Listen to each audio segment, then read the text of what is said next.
Happy New Month. Mbaniriza nnyo naddala abalabi ba program osobola mbaniriza mu mwezi omupya, omwezi ogw'ekkumi, era nga nsuubira omwezi guno gugenda tutambulira bulungi. Omwezi guno gwe tukubye emabega mu wiiki eyo esembyeyo ebaddemu ebintu bingi nnyo ddala. Mwe tubadde ne wiiki y'abannaffe Bakiggala oba abalina obukosefu ku matu nga bakuza wiiki yaabwe mu nsi yonna. Wiiki eyo ebaddemu ebikujjuko bingi era baliiga ng'eyo basobola n'okuwa awards nga basiima eri abantu abo abakola obutaweera okufuba okulaba nga batuusa eddoboozi ly'abantu abaliko obulemu. Nga nange kamwakoogera mwe nasiimirwa bampa award nga basiima emirimu gye mbakolera wamu ne kampuni ya Vision Group. Wiiki eno gye tukubye era emabega endala bannaffe abaliko obulemu ko n'ababaka baabwe ababakiikirira mu paliamenti bagendako ekyankwazi eyo era bakyaliyo, bagenda kumalayo ennaku 7 nga balina bye bageyageyamuko bye beegeyageyamuko ko n'omukulembeze w'eggwanga. Nsuubira bajja kubeera nga batubulirako byonna ng'ebitambudde, bali mu retreat right now we can't know what they are talking about, naye bagenda kubeera nga batubuulira bye bateesezzaako na biki ebyo ebivuddeyo. Kakati nga tutandika programu yaffe eno eguddewo omwezi guno ogwa October. Leero tulina omuvubuka gwe tugenda otunuulira. Omuvubuka ono nvuumuulo mbulakalevu, bamuyita Munyalo John Frederick, nga ono alina obulemu obw'okumubiri. Omwami ono obulemu bwe bw'alina bw'oba omutunuulidde oyinza okugamba nti talabika kuvaamu kintu kya mugaso, naye ate ekikwewuunyisa nti endabika ye ate kyakola kikwewuunyisa, era ddala atuukiriza enjogera egamba nti obulemu si buteesobola. Omwami ono akolera mu bifo eby'enjawulo era nga mugenda okulaba mu mboozi ye, mwami nzaalwa ya Mbale Bugisu, naye mwattu afubye okutuukiriza n'okulaga n'obutenyooma ate era n'obutezza mabega. Mukama yamulekera ekitundu kya waggulu kino n'emikono gino afubye nnyo okugikozesa okulaba nti ayina kyayongerako ettaffaali mu bantu bawangaala nabo era baakulaakulana nabo. Negataako ng'ate tunyumirwa emboozi y'omwami ono oba ey'omuvubuka, kyemmanyi weeneggwerako nawe ogenda engeri gy'ogenda okubeera nga okyuseemu mu ndowooza yo n'engeri gy'okolamu ebintu byo. Nkwaniriza mukwano gwange alaba programu osobola. Nze Sarah Orenga ogikuweereza. Munyalo John Frederick, mwana nzaalwa y'e Mbale Bugisu, alina emyaka 28 egy'obukulu. Munyalo agamba nti teyazaalibwa atyo, wabula mu buto yava waggulu ku kitanda n'agwa ku macupa agali gakiriraanye, ekyamuviirako okusannyalala omugongo gwe ku myezi 9 gyokka. Oluvannyuma lw'okweyongera okukula ng'atandika okuseetula ebigere, John agamba nti yaddamu ate n'afuna obulwadde obwa pooliyo obwamuviirako okusannyalala omubiri gwe. Nafuna akabenje nga nkyali muto. Maama wange yalagaajana bagamba okulagaajana. Maama wange yandagaajiniramuko, twali tusula mu nnyumba nga ya round akasisira, so ekitanda nga tekituuka ku kisenge eri.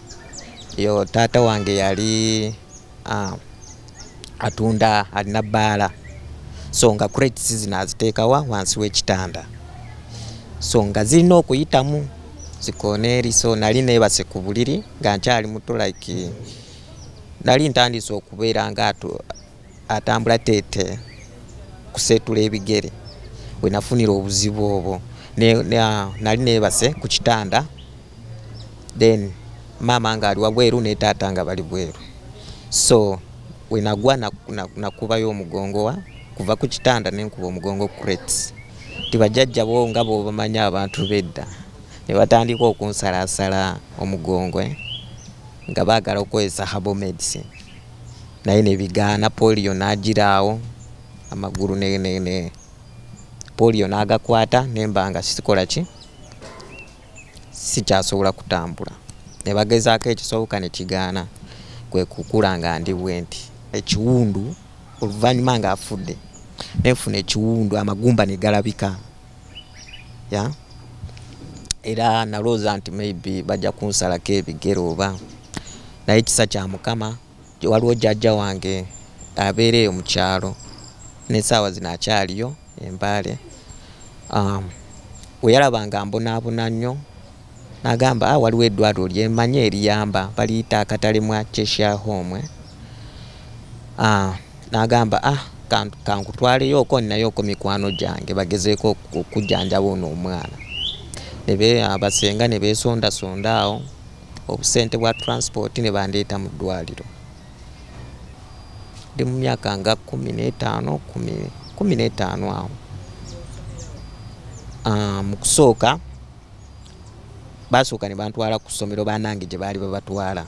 Headmaster n'angoba agamba omwana akyali mulwadde tajasobola kubeera mu banne. So nangobayo nenkomawo waliyo social worker baali bamuyita wa Mugoda Moses nankwatira ekisa n'agamba omwana mutayinza kutuula butuuzi wano nga tasoma n'atandika okunsomesa yekka nga nsomesa subjects zonna ate nga simusomesa. Ya secondary yo nafunamuko obuzibu saamalayo senior 4.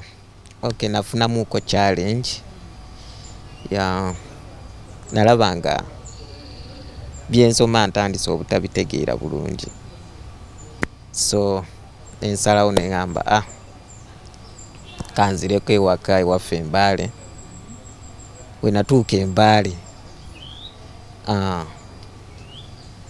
obulamu bwanzitowereramuko nenfunayo nentandika otungatungako engatto ku street. Still nendabanga obulamu bukyakaluba lwakuba nali saagenda ku koosi nti nzimanyi ate nga abacompetitors bangi mu kibuga. So nendabanga kiri so hard ntandika okusuula enjala okwebaka nga kizibu kitegeera abooluganda tebafaayo kitegeera. So neŋŋamba kanzireyo eki e Kampala ng'amaze Mbale emyaka gyali 3. Monial musajja mutetenkanya nti mu budde bwe obw'eddembe yeetaba mu bibiina by'amazina okusobola okukozesa ekitone ky'alina.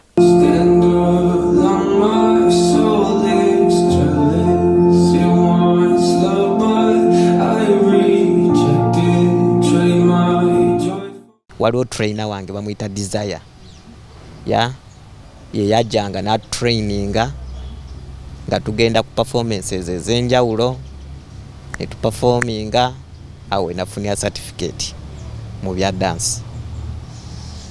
So certificate nina eziwerako.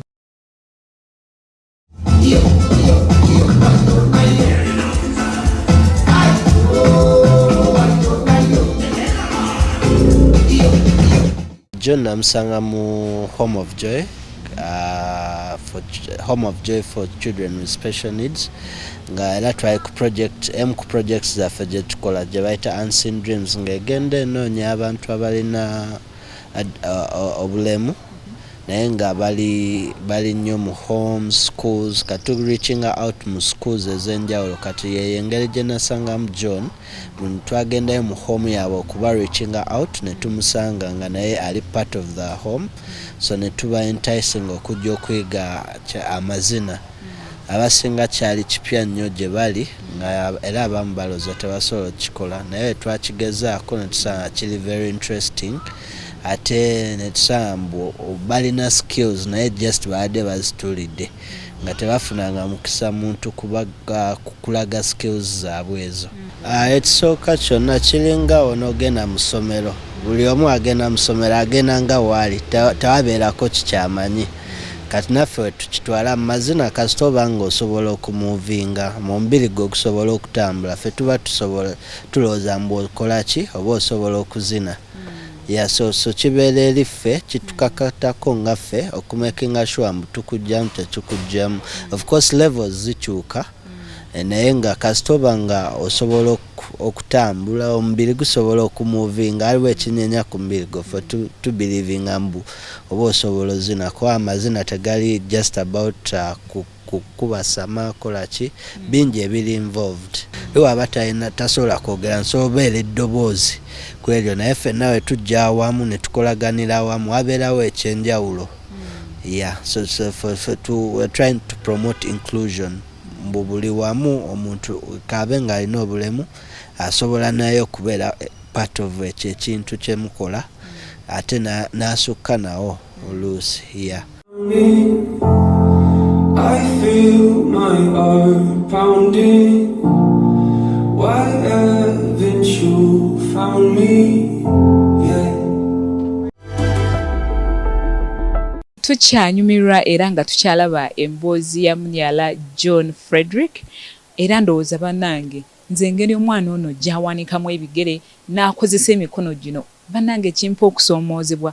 John alina ekitone ekyewuunyisa olw'ensonga nti bw'oba omulabye ng'ali mu katebe ke ali mu wheelchair ye oyinza okugamba naye John ono alina kyasobola okuvaamu n'ate mwana wattu nga yagenze ku stage n'atandika okubeera nga performinga oyinza okwewuunya n'okwata ne ku mmwe obuzino obwo mubulabye tugenda kubeera nga tuwummulamu katono nnyo ddala n'ate bwe tukomawo njagala tweyongereyo n'emboozi ya John tulyoke tumanye John akolawa bw'aba tali mu mazina ge emirimu gye emirala oba kiki kyakola ekimwa ku nsimbi.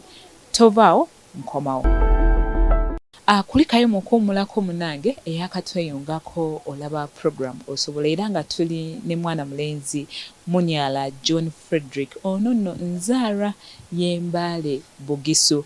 Omwami ono ayina ekitone era nga bwe tukirabye mu kitundu kyaffe ekisooka watandika okuzina oba okunyewula ekiwato olabanga ebitundutundu bye ebirala Mukama bye yamulekera wamma ddala abikozesezza ddala. Katweyongereyo n'emboozi ye.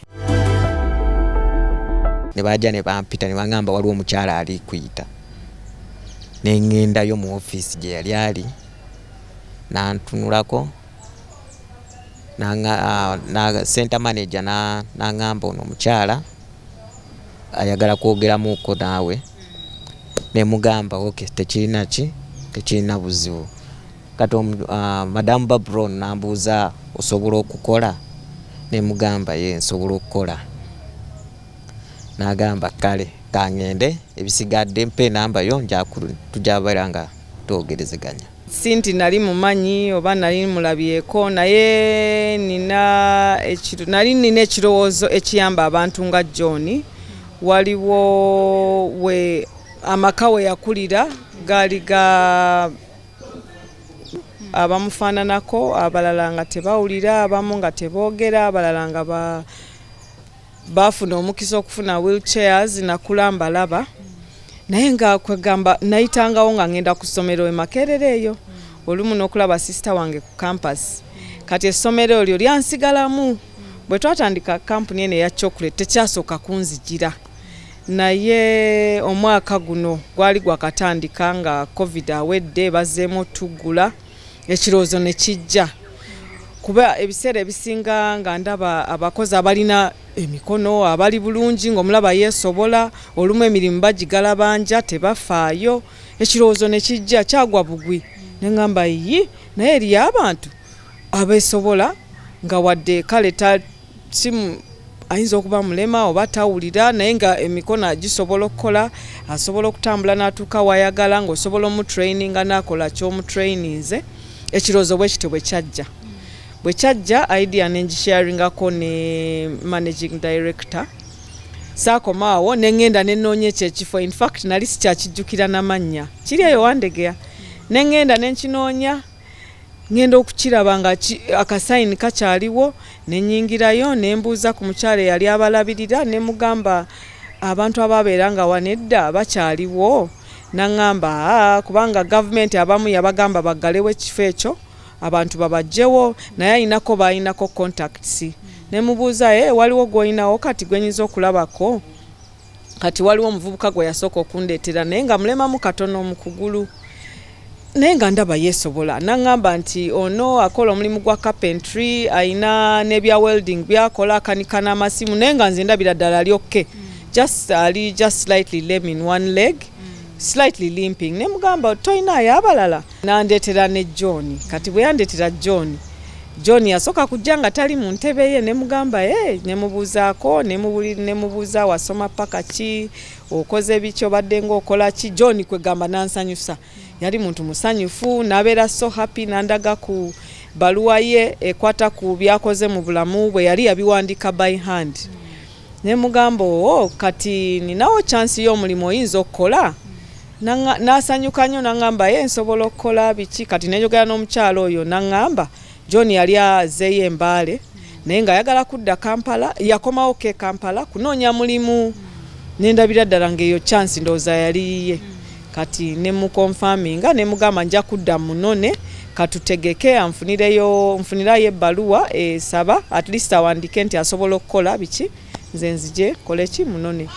Era nenvugayo namuletera na mmotoka yange ne muwala wange omu, ne tujja n'asanyuka, namutuukiza wange, ne mugamba oyinza okusookera wano kuba nalinako boys quarter ku room. Foilinga chocolate, receiving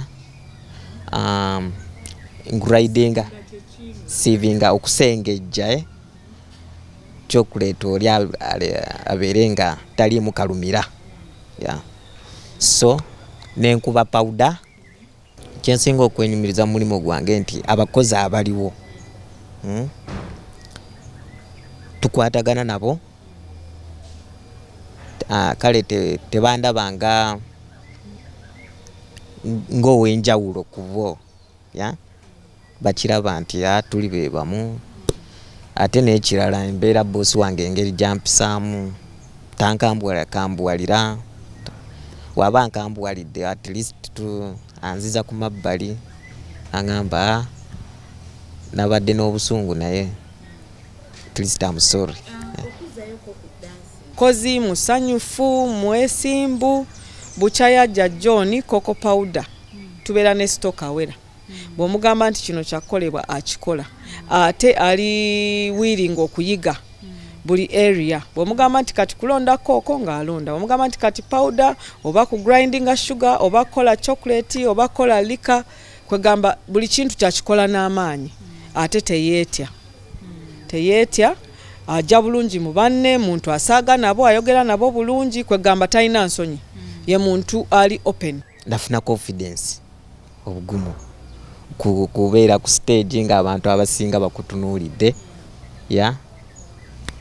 ku stage nga tolina kutya kwonna. Ekyo kyekisinga okola ki. N'emikwano wabeerayo kabaga dansi yenyumidde webityo, kifuula ow'enjawulo nti seenyooma, seenyooma.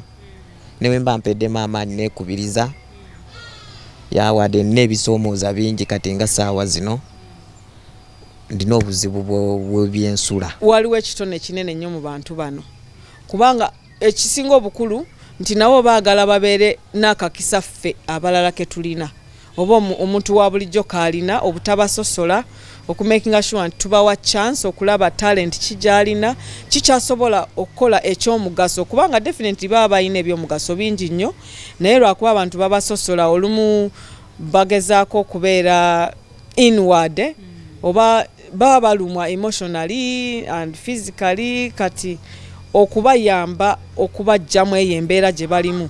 Kati ogezaako John wano musanyufu, ayinza n'ogamba olumu ngenda kusaba naye nja kukomawo nkole, waliwo emirimu, kwegamba alabira ddala nti future weeri. Era kyengezaako okugamba abakozesa bonna nti tugezeeko kulaba nti abantu bonna bafuna akakisa ne ke bandisobodde. Oleme gamba nti ono talaba, ono tayogera, ono mulema. Ekyo nze sikirabawo, kubanga John muntu mukozi mulungi ddala. Bambi mbasaba naddala abalina makampani, abalina factories, abalina businesses ez'enjawulo,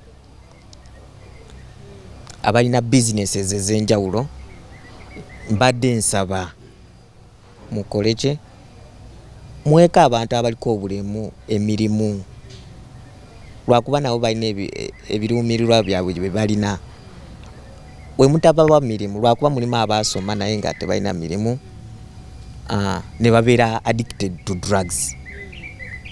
jukira obeera ng'oli mu stress nyingi oyinza kubeera addicted oba nga tosobola kwecontrollinga oliko obulemu oli mwavu emirimu tewali so beera ayinza okubeera addicted ku njaga mwenge bintu ng'ebyo badde nsaba mubawe ku mirimu.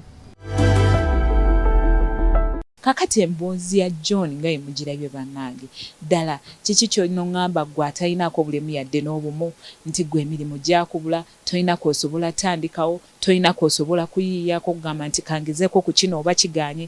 Bannange twekuba emitima tukyuse endowooza yaffe ate tuleme okwekuumira ku mulimu ogumu. Kati John mu mbeera ye twandibadde tugamba engeri gy'aliko obulemu kabeere nga waakiri ali mu kampuni eri ey'okusiba buchokuleeti gino emirimu emirala agiveeko naye omulaba nti mu budde bwe obw'eddembe agenda mu bibiina bya bannaabwe n'azina amazina ne bakyusa endowooza z'abantu ate no mu kampuni wuuno bagambye mukama yatugambye akozesa emikono gy'egyo ekyuma ky'olaba ng'ekikaluba ate ye mwattu akuba ensaano ya chocolate eyo neevaayo. Kaakati ggwe ataliiko bulemu kiki ky'okola oba muntu ki oyo akwetoolodde kyayinza okwenyumirizaamu nti nze wemmanyi nti Sarah waali buli kimu kiba kiwedde. Bannange tuleme okuzinga emikono okugissa emabega tukole. Kambagaliza okusula obulungi Omukama Katonda akunkomere akeezimbira keekaddako. Sula bulungi.